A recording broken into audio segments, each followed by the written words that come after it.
Okay. Well, all right, let me just take care of this on YouTube here. Please excuse me.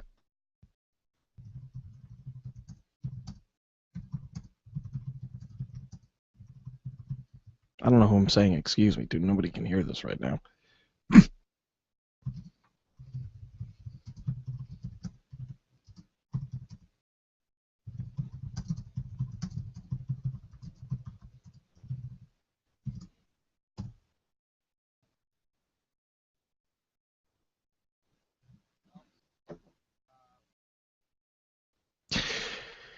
I heard something Oh, through wait the a minute. headphones there. Now, are we working now? I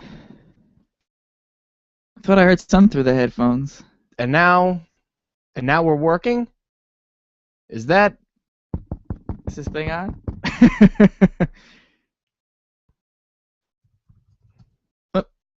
Now what's happening? Now are we working? Oh, Now great. they Okay. Okay. Now that So we sound like bumbling. yeah. All right. Go figure. I don't know. Like you said, it was like YouTube. some of the season. Ironically enough, I wish I could turn some of the sound off on the rest of the season, but I know.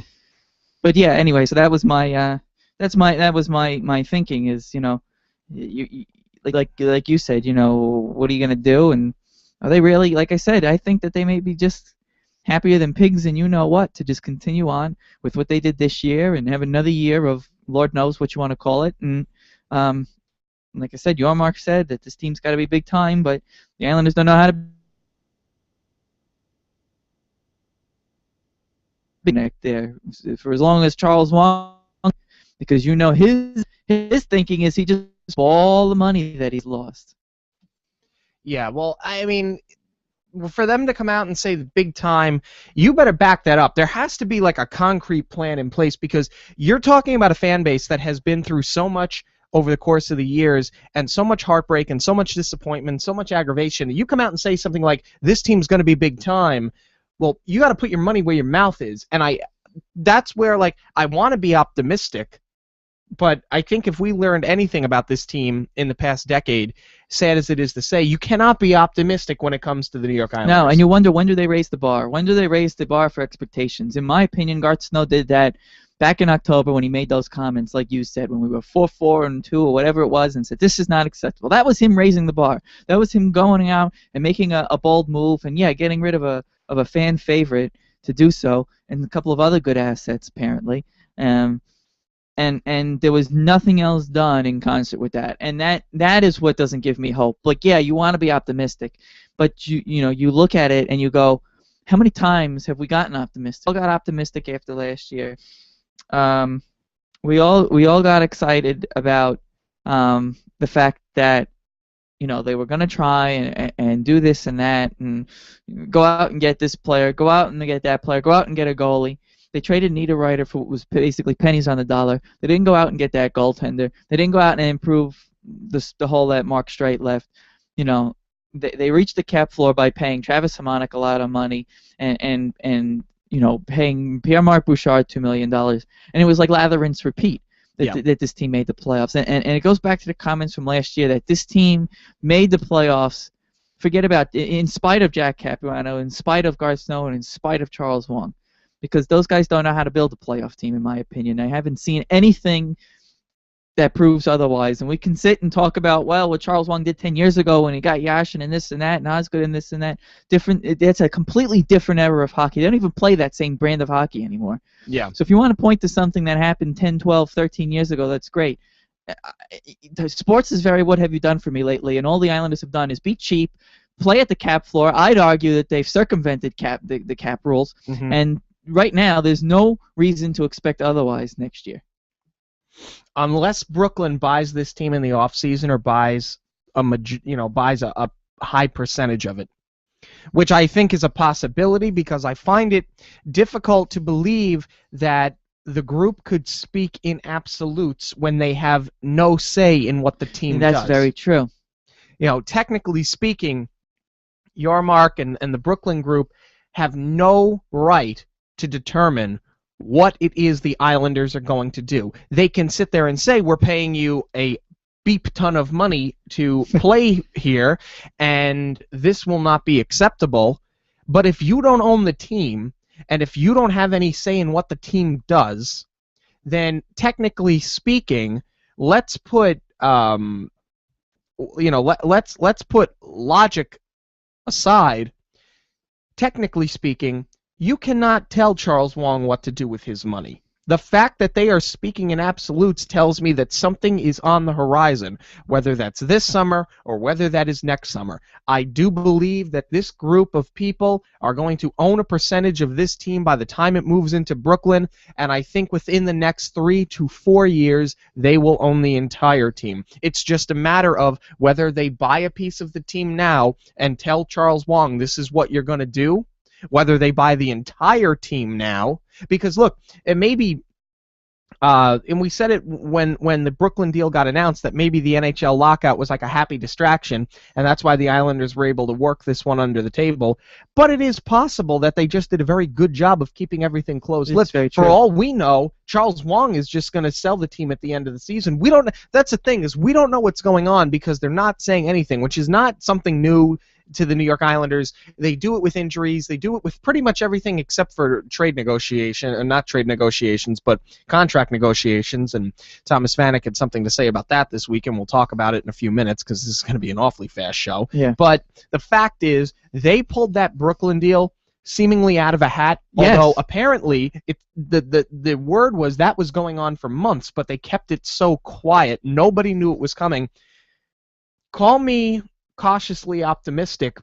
Tell me I'm drinking the Kool-Aid, but there's just something about this that doesn't seem right. Okay, no, that's, you know what, and that's a good point that you bring up. I think that this offseason, because we have to get a new coach, because I think we have to get a new general manager, although we won't get the general manager, I think we'll get the coach. Depending on who the coach is, depending on what their qualifications are, if they are just some AHL coach that's looking for his first job and we can pay him a little bit of money, or whether they actually go out and get an NHL coach that's going to like actually put a team into place, whether we hire a team president. There's going to be a lot of things that are going to happen this off season. I've said it once and I'll say it 1,000 times. Look at the New Jersey Nets when they were still the New Jersey Nets. The last year in Jersey, they started building a team that wasn't quite playoff ready, but would be playoff ready by the time they got to Brooklyn, and they started bringing in the right players and shifting things around. This is going to be a big offseason for the Islanders. Unfortunately, free agency is not as deep as it was in, say, October or November, and it never is. Except for the year that Drury, Gomez, Smith, and Blake were all on the market, and Scott Hannon. Those days don't really happen much anymore. Right. It just really doesn't, especially with the new CBA and players getting more money to stay with their current teams, which I actually do like. Those days of these just huge free agents, one after another, hitting the market, they don't happen anymore. They haven't happened since. Right. Since that year, really, yeah. And you forget Paul Correa's and Guerin was on the market, and Comrie, who we ended up with. I mean, they were, and Fedotenko. Yeah, I mean, there was some solid players that were on that market. Yes, and those days definitely are gone. I mean, everybody was talking about, like you said in October, oh, you go out and add Phaneuf or add Phil Kessel or add Pominville, or all those guys re-signed with their teams. So you're looking at the options, and obviously I think it's pretty clear now that Thomas Vanek is not going to be considering the Islanders even when he hits the open market, as much as he said he would. But it makes the Islanders' job very hard. You're absolutely right. This is a big off season for them, and it's like I said, I see why you're saying cautiously optimistic, but I look at it, there's nobody to sign out there that's going to really make a difference on this team, and this team will probably end up with your run-of-the-mill project on the top line. Milan Michalek, who hasn't had a good year in 2 years. Anybody that they would really need to help them take that next step might be available on the trade market, but most of the league, half of the league, it seems like, has a no-trade clause. And guess what team they are not approving a trade to? The New York Islanders. But this offseason might be different. I don't think it's going to be different. Well, they only got to play one more year in the dump. That's the thing. They're going to be going to I Brooklyn see. the year That's after. that is if you believe 100% it's the building's fault. I think that the fact that this organization doesn't know how to show that they know how to be competent plays a big factor. I think it does too, but if you bring in a real NHL coach, I think you would be foolish to believe that the way that things are being run now are the way things are going to be run when they get to Brooklyn. So my point is, if you can swing a trade, and it also depends on who the general manager is, who the coach is, who the owner is. If you bring in the right amount of people and the right type of person into this situation, I think the building has a lot to do with it. I don't think it has all to do with it, like the Islanders claim, hiding their own incompetence. But I think most agents, and remember, it's all about dollars and cents with the agents. Yes. They're going to look at this situation, and they know that everything that has happened with the Islanders in the last decade is not going to work when they go to Brooklyn. We know it's not going to work when we go to Brooklyn. We know that Brooklyn's not going to let it work when we go to Brooklyn. We know there's a lot of endorsement money in Brooklyn. And we know that, this team's getting paid a lot of money to go to Brooklyn. So it wouldn't surprise me. You get an agent that says you can make a lot of money in endorsements playing in New York. Your face is going to be on billboards next to Kyle Opozo and John Tavares, because right now those are the only two players that this team can hang their hat on. So you can come in and be a leader. I think that it's slightly more appealing for somebody to come and play here this year as opposed to it was last year, certainly the year before that. But I think it also depends on who the coach is. Right. If you keep Capuano, which I don't think that they will, because I don't think that they can, but if they did, obviously you're dead in the water. Nobody's going to come here. And that's what I mean, and that's, And if you, I even believe that if you bring in some hotshot AHL coach, nobody will be here. I think if you promote Doug Waite, nobody will come here. Well, and that's, honestly, you need to go get a real NHL coach. The organization needs to show. I mean, they need to pull something, and I've been saying it, and you've been saying it. They need to pull something out of what the New York Knicks just did. They need to hire a competent, a big name president of operations and be hands off. And what Phil Jackson did was phenomenal. Where whoever it was flew out to go meet with Jackson. He says, "I don't want to talk to you. I want to talk to the owner. The owner of your team has a reputation of being very controlling. I want autonomy. I want to be able to make decisions. You'd get Jimmy Dolan to fly out here and we'll talk." And Dolan went out there and flew there, and that was the start of his whole thing where he says, I'll be the first to admit I don't know, I'm probably know nothing when it comes to basketball, and now here he is. So, it is something that probably won't happen given the way that Charles Wong is, and I think if you had some sort of an organization, some sort of a structure that gave people the idea that, okay, this team is moving in some sort of a direction, they know that there's a problem, they recognize that there's a problem, and they're trying to rectify that.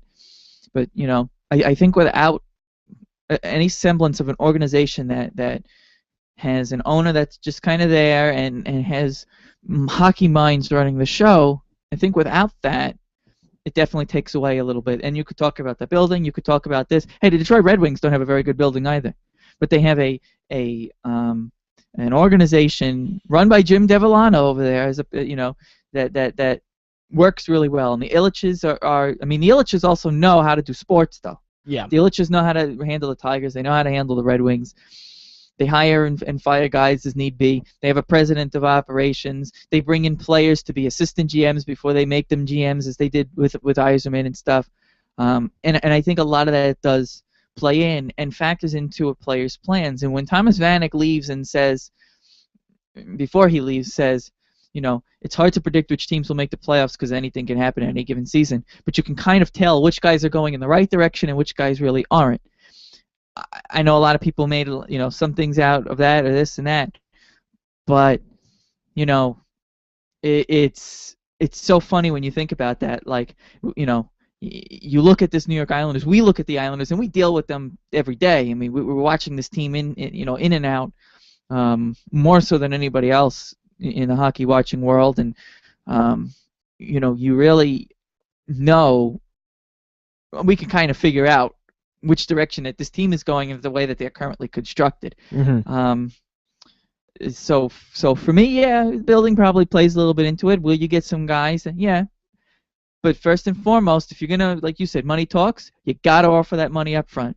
Well, that's what I'm saying. And I've been saying for the last year and a half, since we found out that this team was going to Brooklyn, that this was going to be the off season Right. where you're going to start seeing things, because you need to have a product going into Brooklyn that is respectable. Now, obviously, with the free agents being lackluster, now there are still guys, I think, and we'll look at them in the next week or two. I'm not getting into it now, but you and I looked at the list a couple of weeks ago. There are a couple of guys solid names that you could go out and get that would help this team. Great stopgaps for a couple of years, absolutely. Right, for the next 2 to 3 years.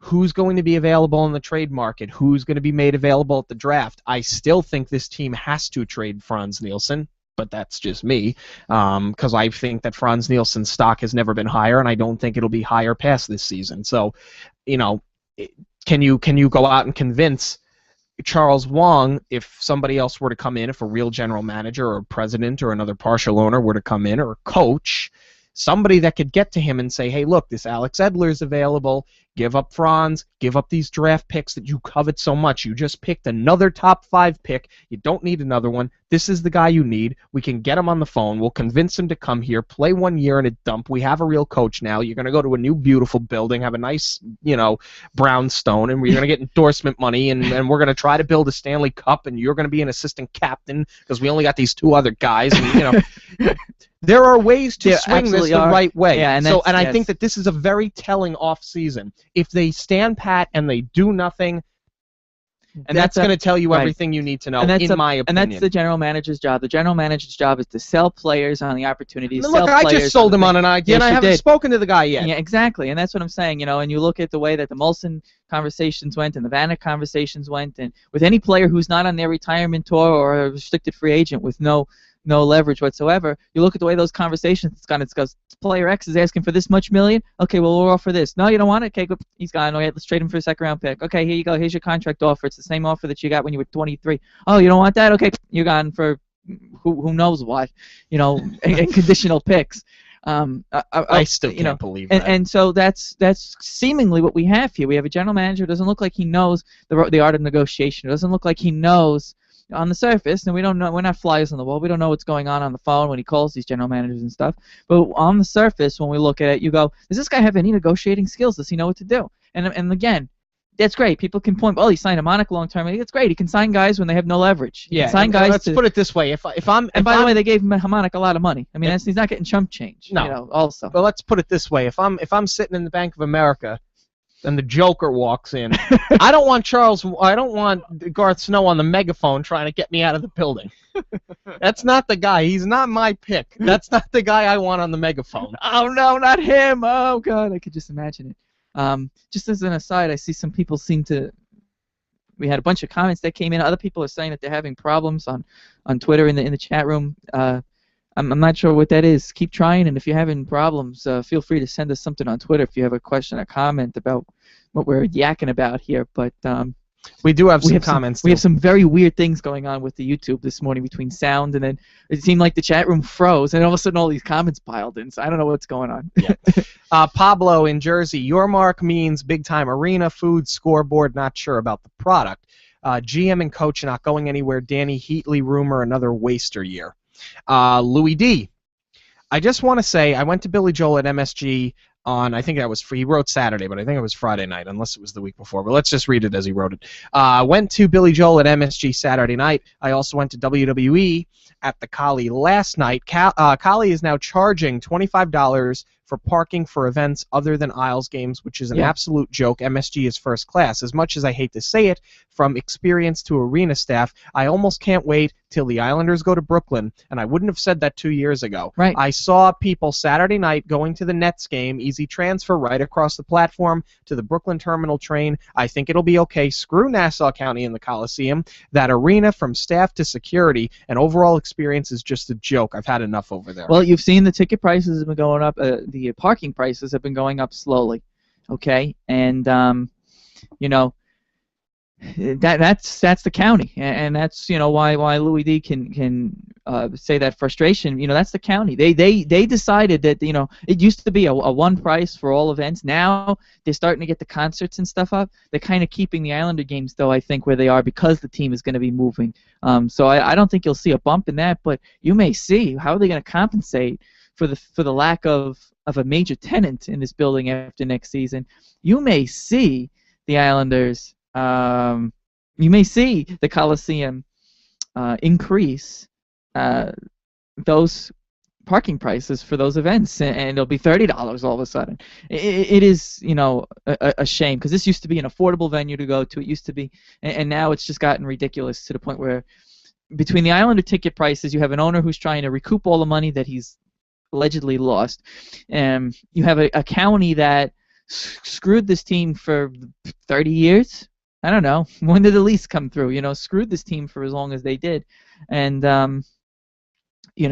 it's not a good situation all around. And now you have a lot of people that are not renewing their tickets for next year. Frustrated season ticket holders that, some are going just because it's the last season. And I have others something to say, actually. I'll buy $5 tickets on StubHub a few times a year to see this building before it goes away. There's a lot of people. There's no perks, not as many perks as there used to be. There's a lot of people. If you read message boards or comments, people are leaving on the Newsday articles and stuff, there were a lot of people that are telling stories of, my rep called me and my tickets went down by like 75 cents. And I said, yeah, okay, go scratch basically, because who wants to pay money to see this product? I was talking to somebody yesterday who I know fairly well, big Islander fan, had season tickets, gotten rid of them, and then came back and got a partial plan, and the team was doing nothing, so he was getting rid of those. He just bought this season a 15-game package. Mm-hmm. He's got like 10 seats. Yeah. Down low. Okay. In the low, in the 100s. And he said of the 13 games he's gone to, he's seen 2 wins. But he was willing to renew the partial, but he wanted to move over one section closer to center ice. Okay. One section. So he got on the phone with his ticket rep, and the ticket rep said, okay, well, we'll get you in to this package, and we'll get you these seats, and we'll get you locked into a full season. And he said, I don't want to get locked into a full season. I want a 15-game plan. And they said, okay, well, we're only selling this season. They're only selling this section for full seasons. And he goes, but I what? I got 10 seats for 15-game package. And they said, well, we'll tell you, what we'll do for you is we'll move you over one section. You'll get your 15-game package. We'll give you opening night. We'll give you a Tuesday night Ranger game, and the rest. They told him this. The rest of the teams that you're going to see are sub 500 B teams. And he said, what? And they said, yeah, that's what we're doing. You can't have these seats and see good teams. See, and it's funny because they said this is full season ticket only, and so you're going to be the exception that we make. So we'll give you opening night in a Ranger game. Yeah, and somebody on SB, think about that. That is ridiculous. Somebody on SB Nation did a really good analysis of all the teams and what you get being a season ticket holder, and they determined for the value, the Islanders give you the least. But they talked about, in some cases, this is what surprises me about this. In some cases, those who get partial plans before the season starts or a little bit after the season starts seem to get better perks than those who, like, they advertised the Winter Classic game that we had, and you get this in the Stadium Series and you get to skate on the ice. Some season ticket holders didn't even have that, but some did, and it seems like everybody's story is different, and that just goes to show you the lack of that, stuff like that to people that pay attention to the team, the ins and outs every day. That's the stuff that I'm talking about when I say that this team shows itself to be incompetent when it comes to this stuff. They show themselves to. This is what happens when you we know some of the ticket reps personally, and they're great guys and they're very smart and very bright. But when you have a bunch of 20-something people that are trying to work together as a staff and no clear management, no full-time manager, no and no thought process, you're going to have just different things depending on who you have. And if you get the luck of a draw to have that ticket rep who go the extra mile for you, kudos to you that you got that person. But if you have somebody who's maybe a little bit new, not sure what to do, doesn't know where to go to get help and say, listen, this guy is asking for this, you're going to get things like what happened to your friend here. And then just when you think everything about is so, 10 tickets in the 100 level, that's a yeah, lot of money. that is a lot of It's a money. lot of money. Even a 15-game plan. So I mean, it's not a good situation. The scary thing is that the Brooklyn people were supposed to be taking over the business end, and It's obvious if that they haven't. that's still going on. Either A, they haven't, or B, it's just going to be the same when they get to Brooklyn. I don't know. It scares me. But yeah, it's really unfortunate. What's I going get the on. feeling that the Brooklyn crew hasn't taken over yet, and this is just the Islanders. I mean, the fact that they said this is the best we're going to offer because for some reason they think that people are still going to come out because it's the last season and that's so county. Yeah, I can tell you, a lot it's of people not saying, gonna "Good, work. I'll dump my tickets and buy on StubHub $5 a Well, that's pop." that's what this guy said to me. Is he's got the guy 5 rows behind him that can't get rid of his tickets, and he sells them on StubHub for $10 each. Yeah. He's like, I'll just go to StubHub and I'll get these tickets for half off, and I can still come to whatever game I want, and I can still sit in the seats, the good seats, and it'll be half of what it would cost. And you know what? You can't fight the guy on it, and you can't blame him for it. But the fact that the organization said no, too bad. Yeah. This is what we're going to do. It's a- Whereas this guy is in the minority of people that want to spend a lot of money on Yeah. this team. It's an unfortunate situation. It really is. I mean, the business model is almost non-existent. Yeah. And if they believe that it is a good business model, and obviously that they do. I mean, look at how the team has been run up and down for the last 10 years. Yep. This is why you can't make it work. Yeah. This is why somebody else has to come in. This show has already gone longer than I expected. Well, that's All okay. right. It was good. Yeah. Not much to say about Tuesday night. We got our asses kicked, and Matt Molson scored two goals. Now, I'm saying, I mean, everybody was making a big deal about walkouts and people wearing bags on their heads and anti this and that chants. I think Matt Molson scoring the 2 goals and the fans' reactions tops anything that could be done in any protest or any walkout of any nature. I thought it was absolutely deserved by Matt Molson to get the standing ovation that he did, to get the little video tribute that they gave him. I thought that it was phenomenal that this fan base loud, and there was nobody left in this building at this point, but loudly chanting, "We want Molson," basically openly rooting. I don't care that this guy played for the Islanders for 5 years, whatever it was, openly rooting for an opposing player to score against them. You want to talk about rock bottom low of lows? I thought that beats to me any protest that any fan could have come up with. When you're openly rooting for opposing players to score and do well against your team, and then give that player a standing ovation when they announce him his name as the goal scorer. I think that, to me, you know, the events that night, you know, probably spoke much louder than any protest possibly could have. And if you want to talk about a slap in the face to Garth Snow, or really a black mark on him, if you're Charles Wong and you hear fans, your own fans chanting against your own team pretty much and rooting for a player that was traded away, you got to think that at some point you're going to look at him and go, why is this happening?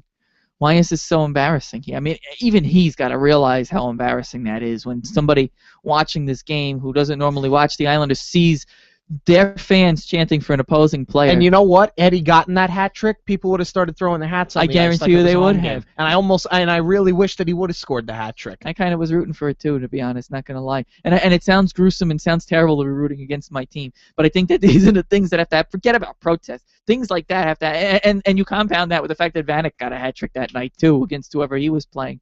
You know, it kind of puts salt in the wound of, okay, so now you don't have any of those 2 wingers on your top line next year. What are you going to do, guys? Because now the fan base is onto the trick. The fan base is upset. You know, you traded a fan favorite away who wasn't as good as the player that you got in return, let's be real. But you traded, you know, one player away, got this other guy. Now you don't have either of them, and the fan base is sitting here going, what are you going to do?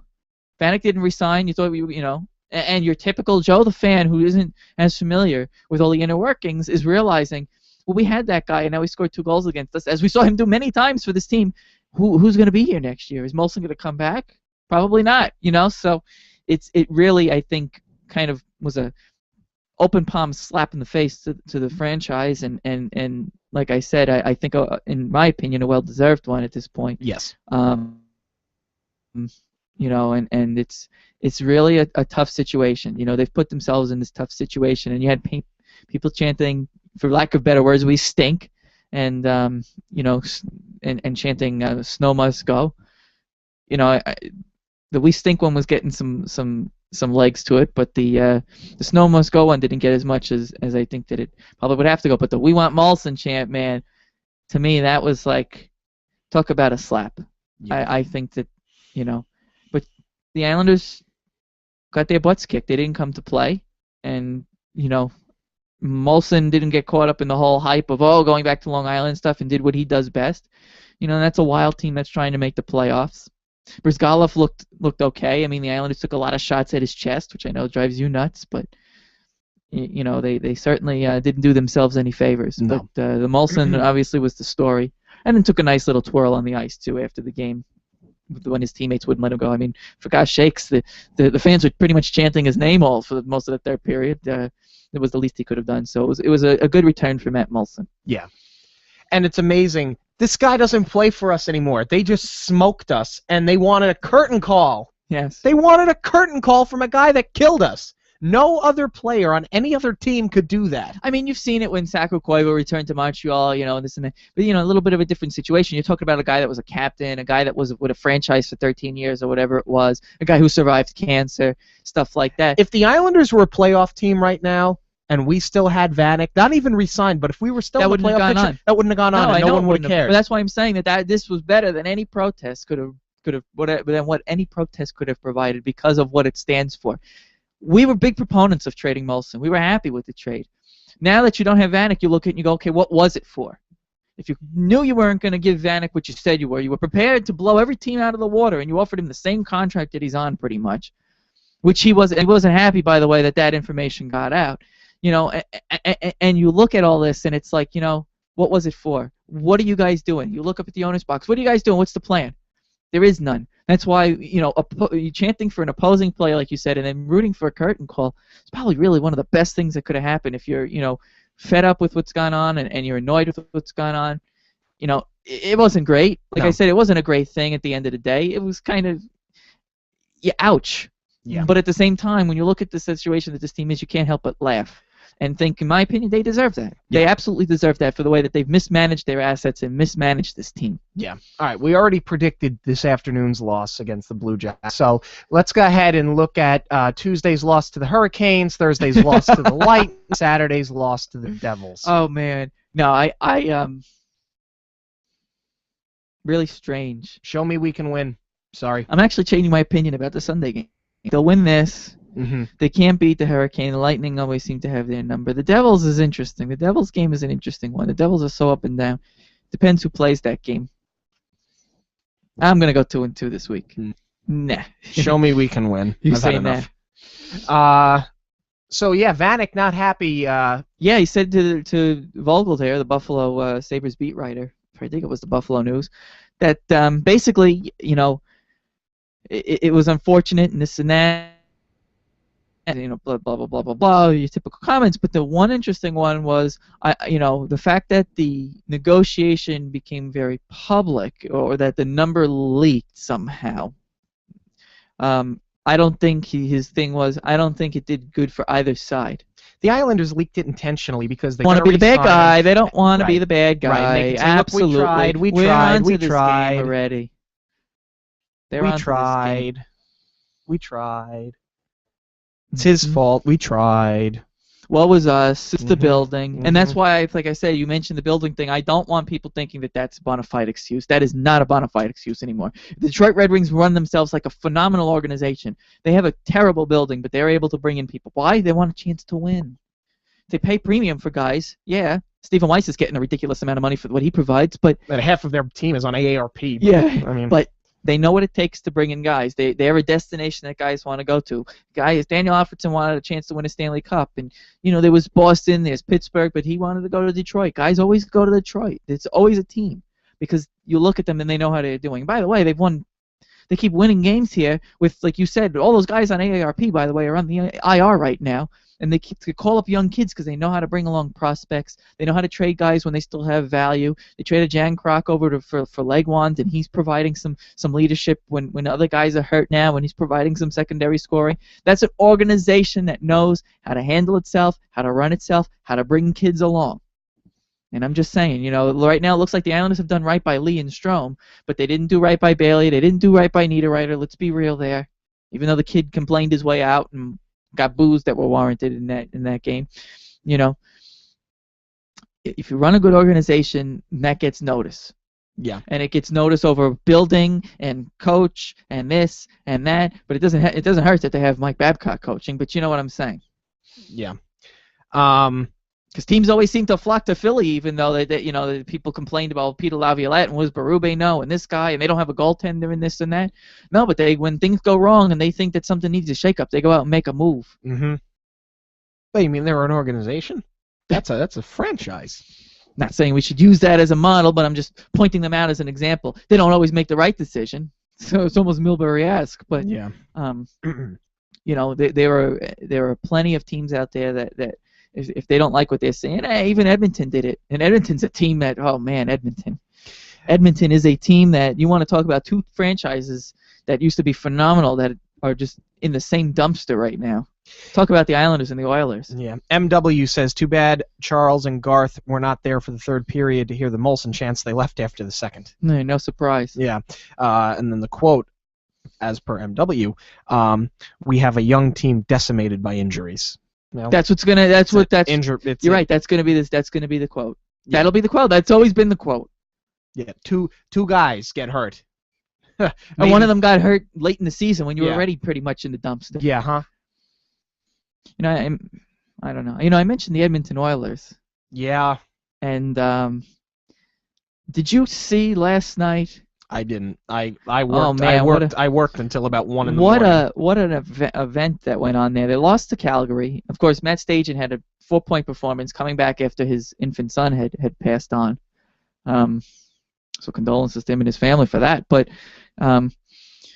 Edmonton loses again, and there was all sorts of frustration. They were talking about it this morning. Frustration boiling over.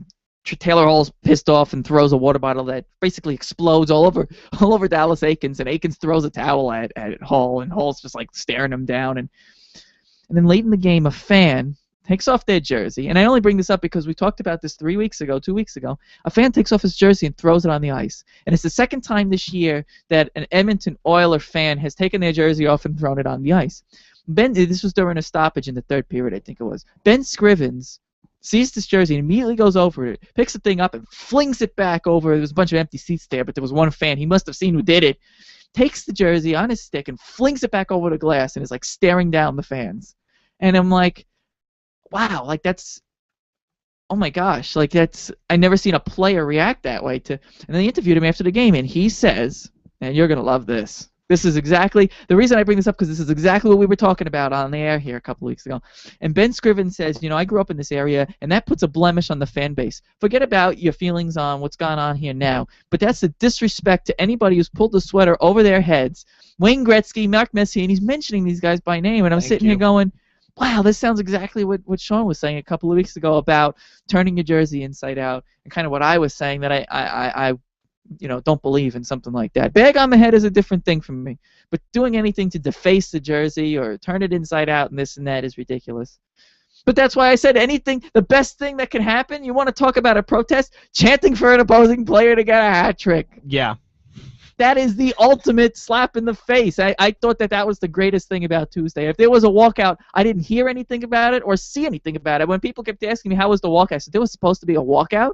I had no idea that there was something going on Tuesday night.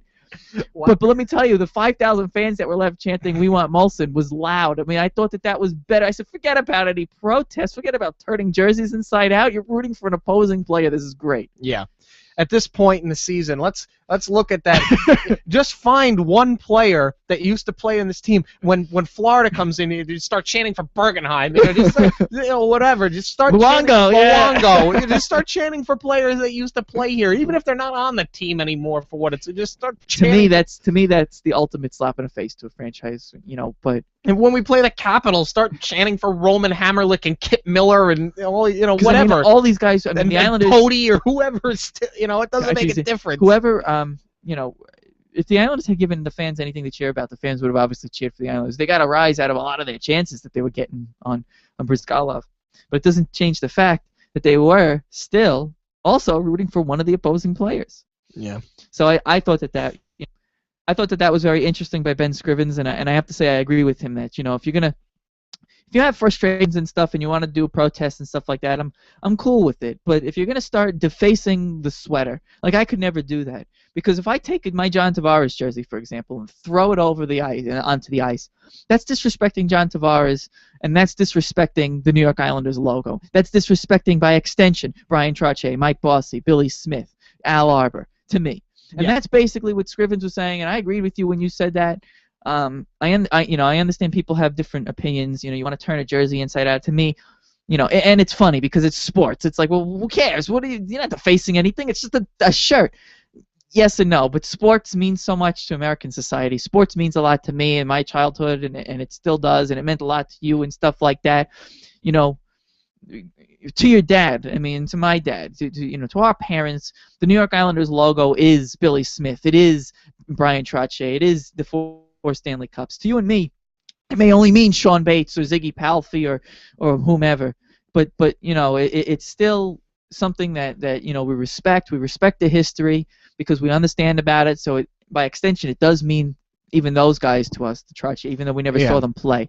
But kudos to Ben Scrivens. That Ben Scrivens is a goalie who is very open. He's very open with his. Which is with why his we comments. wouldn't trade Probably for him. why I'm we wouldn't sure. trade for him, because he'd be the new guy saying the country club comments. But he is very open and not afraid to speak his mind, and I love that about him. And I'm really rooting for this guy to be the goalie for the Edmonton Oilers. And he looks good. He's stopping a lot of pucks. They're losing games, but he does stop a lot of pucks for them. And I'm rooting for him. And I think that was a good way to react. And it was very open and honest. Just saying to me that I grew up in this area and it's a blemish, and it disrespects guys. And Craig Button on NHL Network this morning was like, I completely agree with that. It's he didn't like Taylor or what Taylor Hall did as much. But you look at this, it's two teams, the Islanders and the Oilers. I look at these two teams and they're so linked. They've always been so linked. But it's just so funny because they have the same problems. They had no goaltending. They have their prospects aren't coming along. They have a problem child. They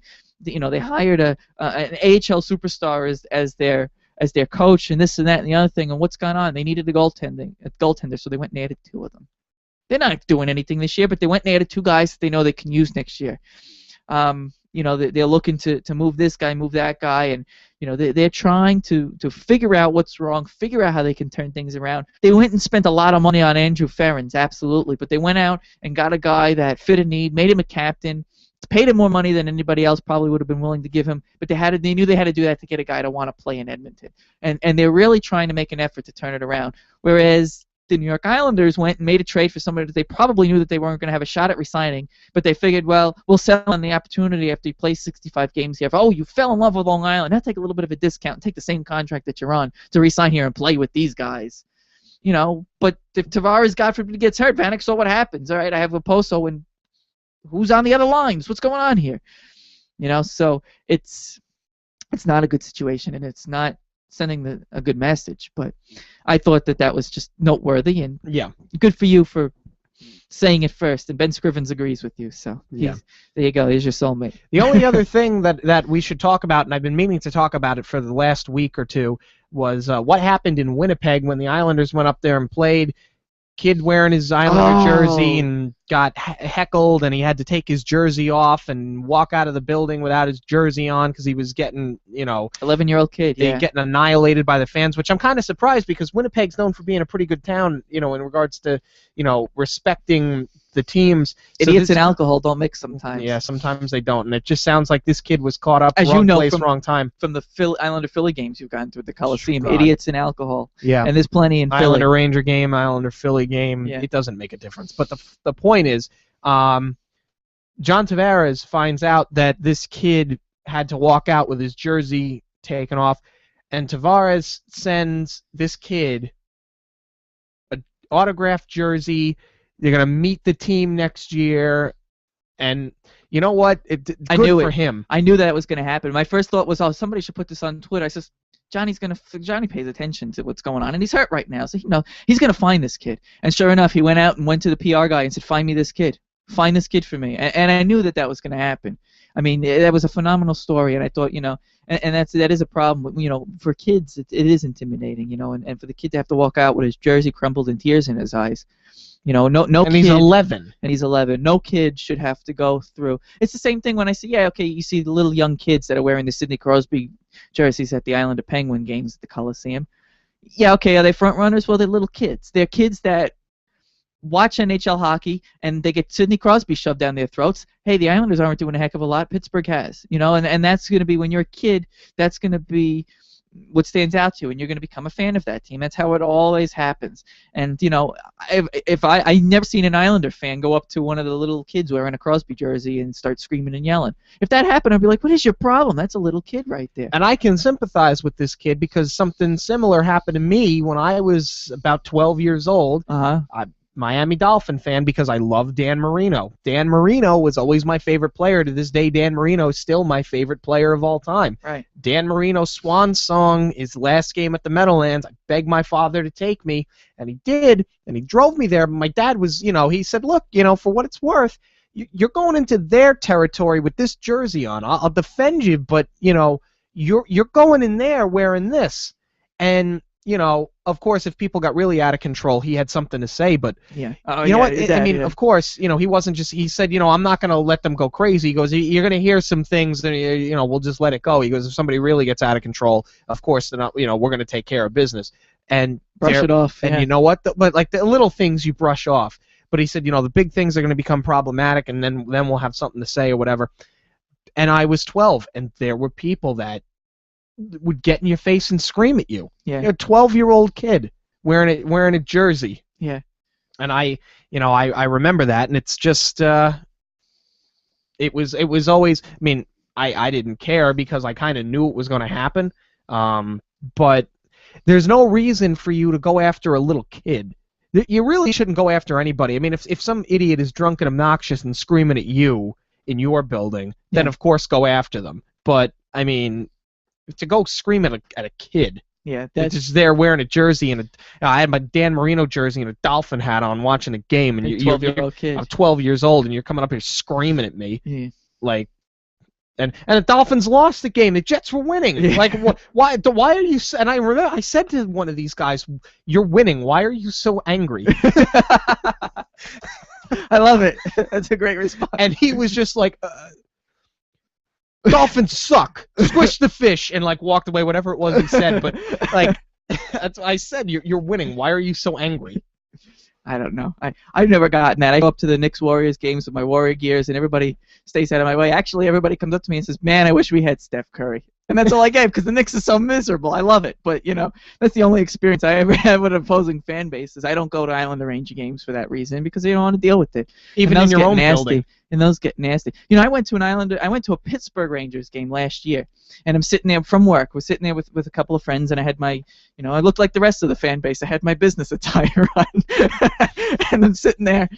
And it was the day after it was the day of the trade deadline. So the Rangers had Derek Brassard, they had Brian Clough, because the Rangers, when they trade for guys on trade deadline, they fly them in right away, as we see with St. Louis. So they had John Moore and Brassard and all those guys were making their debuts, and they beat Pittsburgh 6-1 or something ridiculous like that, 6-0.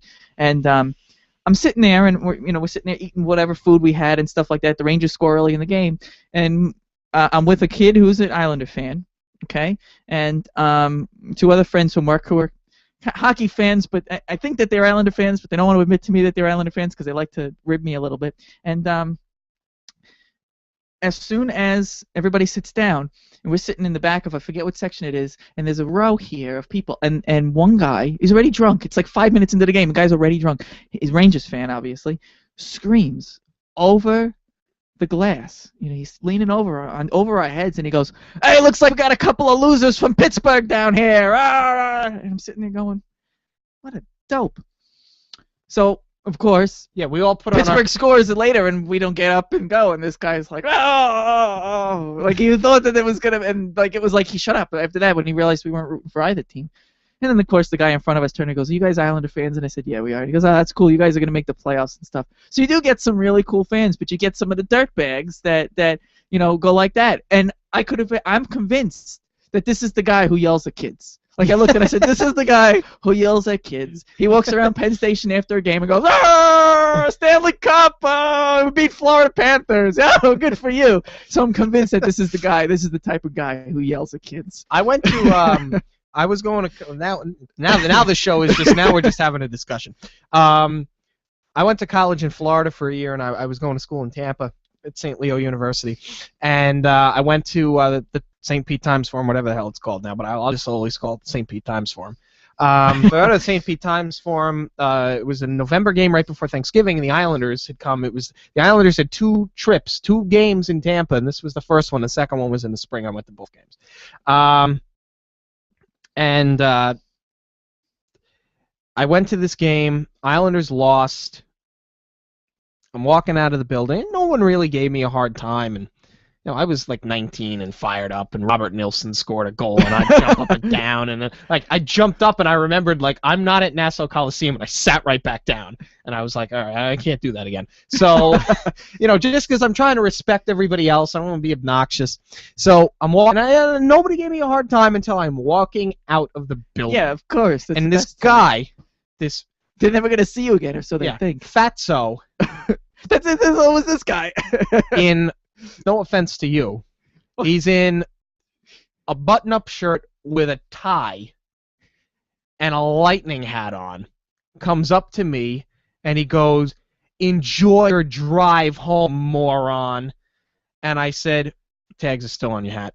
And he did. He had the freaking tail. He had the tag dangling off the back of his hat. And he was like, I'm like, "You've never been to a game in your life." I said, "Give me a brag. Oh, we won 4 cups. You won 1. Take the tags off your hat and shut your mouth." And he was just like, "You're an idiot." And he walked away. I was like, "Oh, great. Oh, yeah. And you smell. What are we gonna?" But the next time I went back, in the spring, Islanders got killed again. I think we lost that game 5-0. And this guy comes up to me, and I'm like, "Here we go." And I'm thinking it's the same thing as before. And he taps me on the arm, and he goes, "Hey, man." And I'm like, "Yeah." And he goes, "I respect you." And I said, "Thanks." He goes, "No. You guys are getting smoked, but you came into our house wearing your jersey, and you control yourself." Yeah, see, that's what. And you know what? I respect you for that. Good for you. And I was like, "Oh, thanks, man. I appreciate that." And that was the end of it. But sometimes you get bad fans, sometimes you get good fans. Yeah. But it's picking on kids though is where I draw the line. Yeah. I'm glad you handled that Marino incident with class, and I'm glad John Tavares, to tie this all together. I'm glad that John Tavares handled that kid situation with class. Great story. Yeah. All right, that's going to do it for us. Maybe next week we can come back and share some more non-Islander related stories on, the Islander podcast. But we'll see what happens for Chris Hessel. I'm Sean Croft. We're all Islanders. We'll see you next week.